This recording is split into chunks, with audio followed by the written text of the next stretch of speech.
조금 전 악기와 목소리와 수화로 찬양 드린 학생들은 올해 대학부에 신설된 자유전공 학생들입니다. 신설된 학부 과정이라 잘 모르는 분들이 계실 것 같아서 자유전공 과정에 대해서 간단하게 소개하겠습니다. 자유전공 학생들은 전공을 정하지 않은 상태에서 입학하고 1학년 과정을 지내면서 전공을 정합니다. 그리고 그 전공 학과에 따라서 2학년으로 진급합니다. 자유전공 과정에서는 학생들이 적성에 맞는 전공을 선택할 수 있도록 기초교양, 전공 탐색 과목들을 제공하고 성서인문학, 이론신학, 교회음악학 3명의 AA 교수가 함께 자유전공 세미나, 필드 트립을 진행하고 대학생활과 진로 상담을 합니다. 자유전공 세미나는 자유전공에 특화된 수업으로 AA 교수들이 먼저 강의와 발제를 하고 이어서 학생들이 함께 토론하는 세미나입니다. 이번 학기에는 10계명에 대한 아주 수준 높은 세미나가 진행되고 있습니다. 자유전공이 시작되기 전에 어떤 교수님이 AA 교수가 AI 교수냐라고 물으셨습니다. 아닙니다. AA 교수는 AI 교수가 아니고요. 또 건전지 크기 AA도 아닙니다. 하지만 AA 교수는 AI보다 더 자세하고 풍부하고 깊이 있게 AA 건전지보다 더 에너지 넘치게 학생들이 대학 생활에 잘 적응하고 적성에 맞는 전공을 선택할 수 있도록 도움을 주는 아카데믹 어드바이저, 학사 지도 교수입니다. 많은 분들이 기도와 수고로 준비해 주시고 하나님이 은혜를 베풀어 주셔서 첫 해인 올해 24명의 학생이 입학해서 아주 재미있고 알차게 공부하고 학교 생활을 하고 있습니다. 우수한 24명의 학생과 3명의 AA 교수님으로 시작한 자유전공이 대학부에 잘 정착해서 학생들이 적성에 맞는 전공을 찾고 그리고 학교에 잘 적응할 수 있도록 많은 기도와 격려 부탁드립니다. 오늘 본문 시편 39편은 탄식과 기도로 이루어진 탄식시입니다. 그런데 다른 탄식시와 비교해 보면 본문에는 몇 가지 눈에 띄는 점들이 있습니다. 먼저 많은 탄식시에서 시인들은 자신이 겪고 있는 지금의 고난을 알립니다. 그런데 오늘 본문은 과거를 회상합니다. 또한 보통 탄식시와는 달리 시인은 자신을 고난에 빠뜨린 적들의 행위를 직접 언급하지 않습니다. 대신에 시인이 견딜 수 없었던 침묵의 상황에 대해서 탄식합니다. 그리고 지혜시에서 볼 수 있는 인간의 연약함과 인생의 허무함에 대한 탄식이 있습니다.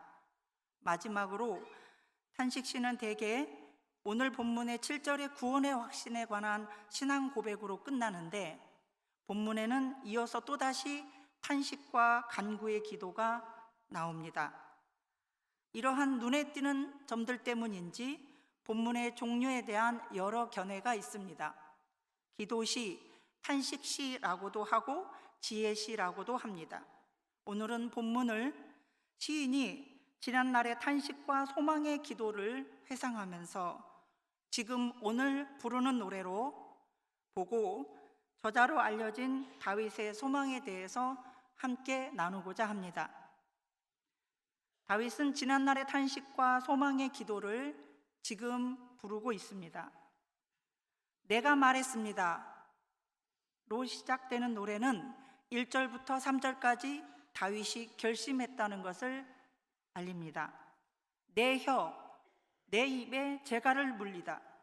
잠잠하다라는 표현에서 알 수 있듯이 다윗은 침묵하기로 단단히 마음먹었습니다. 왜 그랬는지 그것은 1절 하반절에서 알려줍니다. 시인은 악인 앞에서 입으로 죄를 지을까 봐 침묵한다 라고 말합니다.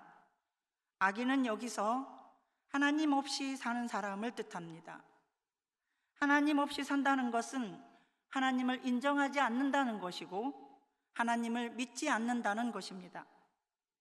악인은 하나님의 의로 세워진 공동체를 무너뜨리는 자입니다.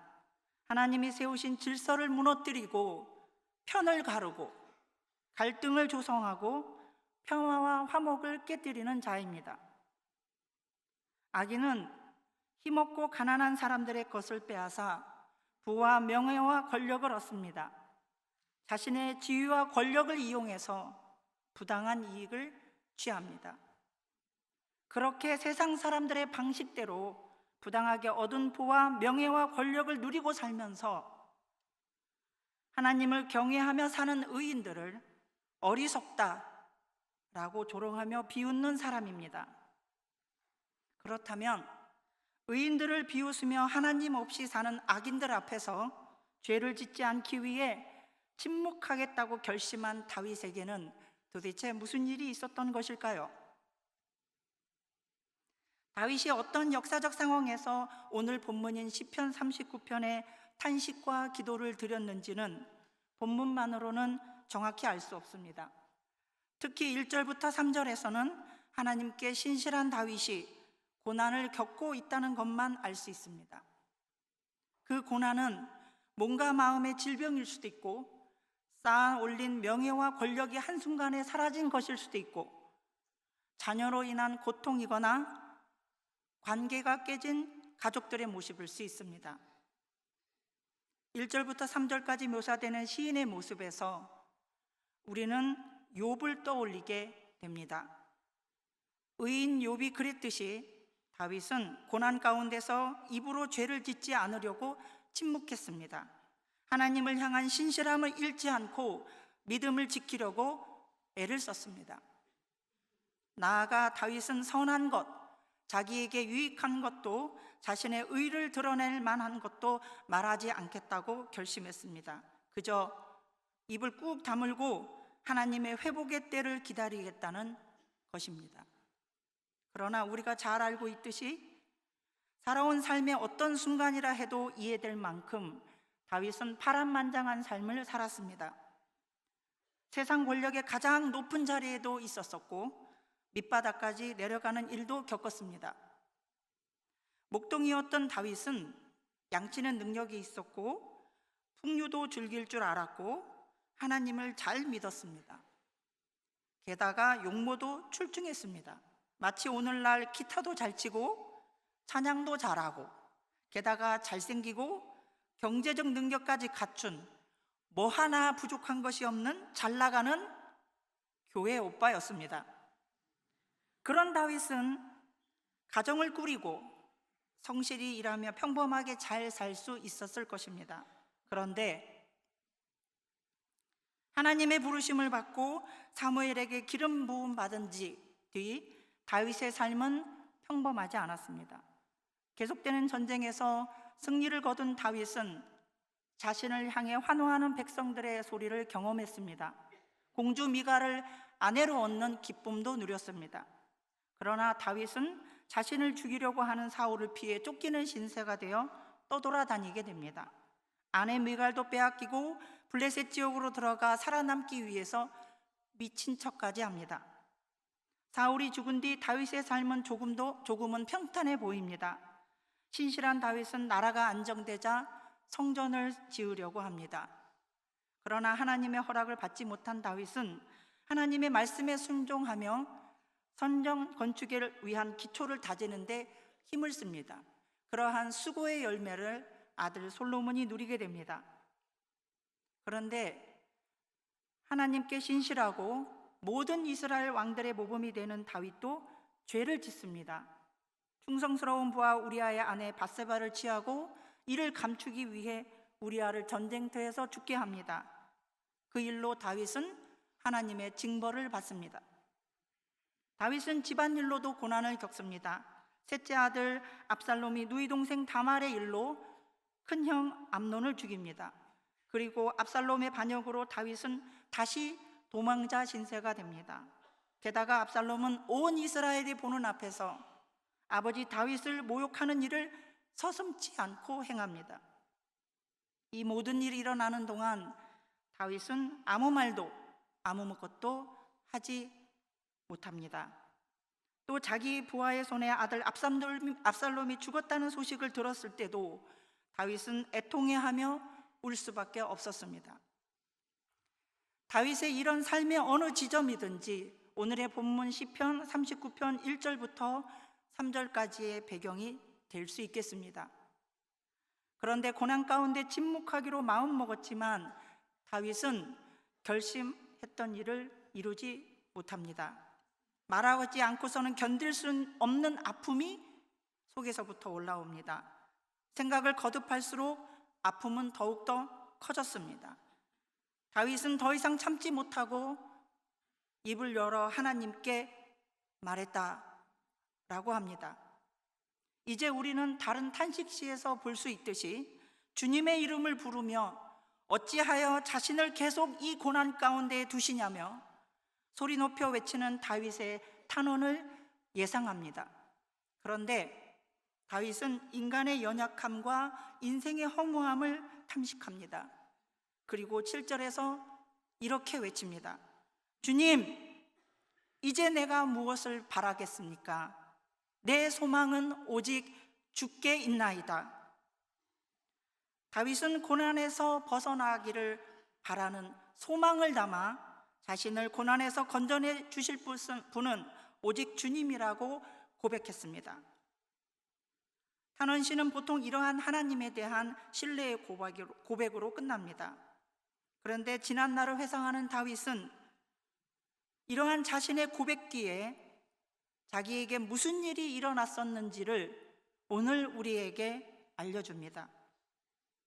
침묵으로 견디려 했으나 사라지지 않는 아픔과 그로 인한 허무와 씨름하다가 기진맥진한 다윗이 하나님께 고난에서 벗어나게 해달라고 회복의 소망을 두는 순간 이제 하나님이 친히 일하셨습니다.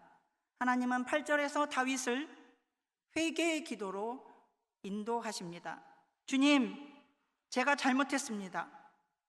제가 침묵한 것은 제 뜻대로 한 것이 아니었습니다. 제 믿음이 좋아서도 아니고 제가 의로워서도 아니었습니다. 주님이 그렇게 하신 것입니다. 주님, 저를 용서하시고 죄에서 구원하소서. 더 이상 죄 짓지 않게 해 주옵소서. 이제 침묵으로 견디려고 했던 고난의 원인이 밝혀집니다. 10절, 11절에서 다윗은 자신에게 닥친 고난이 자신의 죄로 인한 하나님의 징벌이었음을 고백합니다. 그리고 징벌로 인해 깨닫게 되었던 죄, 후회하고 반성하는 모습에 그쳤던 것, 침묵으로 하나님의 용서를 기다리는 자신의 경건함에 자족했던 것, 인내력의 한계를 인간의 연약함과 인생의 허무함에 대한 탄식으로 가리려고 했던 것들을 하나님 앞에 내려놓고 엎드립니다. 신앙 고백이 이어지는 8절의 회개와 함께 다윗에게는 변화가 일어났습니다. 먼저 다윗의 소망이 바뀌었습니다. 다윗의 소망은 이제 고난으로부터의 구원을 넘어서 죄로부터의 구원으로 나아갑니다. 다윗은 자신이 알고 지은 죄, 모르고 행한 죄와 잘못, 죄라고 생각하지 못했던 죄 지은 줄도 모르고 있던 죄, 이 모든 죄를 용서해 달라고 기도합니다. 그리고 자신을 정결케 해달라고 하나님께 간절히 구합니다. 또한 이전의 악인에 대해서 스스로 침묵으로 대응하던 다윗이 이제 우매한 자들의 조롱을 하나님께 맡깁니다. 그리고 그들의 비웃음에서 구해달라고 호소합니다. 다윗은 자기 경건에서 비롯된 태도를 내려놓고 이제 하나님에 대한 신뢰에 근거한 내어 맡김으로 나아갔던 것입니다. 다윗은 의를 알면서도 행하지 않는 우매한 자들, 징벌을 받고도 후회와 반성에 그치면서 그저 변명하기에 급급한, 진정으로 하나님께로 돌이키는 회개를 하지 않는 어리석은 자들, 하나님의 징계를 가볍게 여기고 자신의 악행이 죄로 드러나지 않으면 반복해서 악을 행하고 사람들의 눈을 피하며 이익을 챙기는 악인들의 조롱과 비웃음에서 건져내 달라고 기도합니다. 자신의 정결해진 모습을 보고 하나님 없이 살아가는 어리석은 자들이 하나님을 두려워하며 하나님께만 소망을 두는 의인을 더 이상 비웃지 않게 해달라고 기도합니다. 잠언 21장 2절은 이렇게 말합니다. 사람의 행위가 자기 보기에는 모두 정직하여도 여호와는 마음을 감찰하시느니라. 하나님이 다윗을 선택하실 때 하나님은 다윗의 중심, 곧 마음을 보셨습니다. 다윗은 밧세바와 우리아의 일로 하나님의 징벌을 받았을 때 하나님 앞에 나아가 엎드렸습니다. 그 죄를 깨끗이 용서받을 때까지 엎드렸습니다. 그리고 다윗은 더 이상 같은 죄를 범하지 않습니다. 징계를 통해 하나님이 원하시는 것은 반성이 아니라 회개입니다. 징벌을 통해 하나님이 원하시는 것은 변명도 아니고 자기 성찰과 후회에 머무는 것이 아니라 가던 길, 죄와 멸망으로 가던 길에서 돌이켜 하나님께로 돌아오는 마음과 삶의 방향 전환입니다. 회개는 자기 생각과 세상을 중심에 두었던 삶에서 돌이켜 하나님의 뜻, 하나님의 말씀을 중심에 두는 삶으로 나아가는 것입니다. 우리는 연약한 존재들입니다. 알고 하든지 모르고 하든지 우리는 몸과 마음으로, 입술과 생각으로 하나님께, 사람들께, 공동체 구성원들에게 죄를 짓고 잘못을 합니다. 그렇게 할 수 있습니다. 그러나 반성은 회개의 시작일 수 있습니다. 하지만 반복되는 형식적인 반성과 사과는 오히려 하나님의 마음을 더욱 아프게 하고 동료와 가족과 공동체 구성원들을 더욱 힘들게 할 뿐입니다. 회개로 나아가지 못한 채 반성만 거듭될수록 변명과 자기 합리화가 이어져 어리석은 사람들을 점점 죄에 무뎌지게 만들고 결국 이사야 선지자가 전했듯이 하나님의 징계를 듣기는 들어도 깨닫지 못하고 보기는 보아도 알지 못하는 목이 곧은 백성이 되게 합니다. 하나님은 회개를 요구하시는 하나님께 순종하는 다윗의 중심을 보셨습니다. 그 하나님이 우리의 중심, 우리의 마음을 보십니다. 반성이나 상황을 모면하는 사과에 그치는 것이 아니라 내가 깨닫지도 못하는 죄까지 회개하게 하시고 새롭게 하시는 하나님께 소망을 두는 우리의 중심, 우리의 마음을 보십니다. 회개를 통하여 주께로 돌아가는 길은 회복과 새로워짐으로 향하는 길입니다. 그 돌이킴을 인도하시는 분은 주님이십니다. 우리 모두 우리를 회개로 인도하시는 하나님께 소망 두기를 원합니다. 그 소망은 거듭남의 소망이요, 회복의 소망이요, 구원의 소망입니다. 내 소망은 오직 주께 있나이다 라는 고백에 이어서 죄로부터의 구원을 소망하는 다윗에게 드디어 하나님이 응답하셨습니다. 다윗은 하나님의 응답에 감사하면서 40편 1절부터 4절에서 하나님을 이렇게 찬양합니다. 내가 여호와를 기다리고 기다렸더니 귀를 기울이사 나의 부르짖음을 들으셨도다. 나를 기가 막힐 웅덩이와 수렁에서 끌어올리시고 내 발을 반석 위에 두사 내 걸음을 견고하게 하셨도다. 새 노래 곧 우리 하나님께 올릴 찬송을 내 입에 두셨으니 많은 사람이 보고 두려워하여 여호와를 의지하리로다. 여호와를 의지하고 교만한 자와 거짓에 치우치는 자를 돌아보지 아니하는 자는 복이 있도다. 아멘. 여러분과 저도 다윗처럼 주님이 우리 입에 담아주시는 새 노래를 부르는 사람이 되었으면 좋겠습니다. 회개를 통해 거듭나게 하시고 주님의 사람으로 회복시키시는 주님이 우리를 기다리고 계십니다. 회개를 통해 새 노래를 부르게 하시는 하나님께 소망을 두며 하나님이 우리 입에 담아주시는 새 노래를 소리 높여 부르며 부활의 주님과 함께 걸어가는 우리 모두가 되기를 원합니다. 기도하시겠습니다. 하나님 아버지, 감사합니다. 언제나 우리 곁에 계시며 우리를 기다려 주시니 감사합니다. 우리에게 닥친 고난을 원망하거나 탄식하는 대신 우리를 회개의 자리로 인도하시는 주님을 바라보게 하옵소서. 주님의 징계의 후회와 반성에 머무르는 우리를 불쌍히 여기시고 우리에게 자비를 베푸셔서 주님 앞에 엎드리게 하시고 회개의 은혜를 누리게 하옵소서.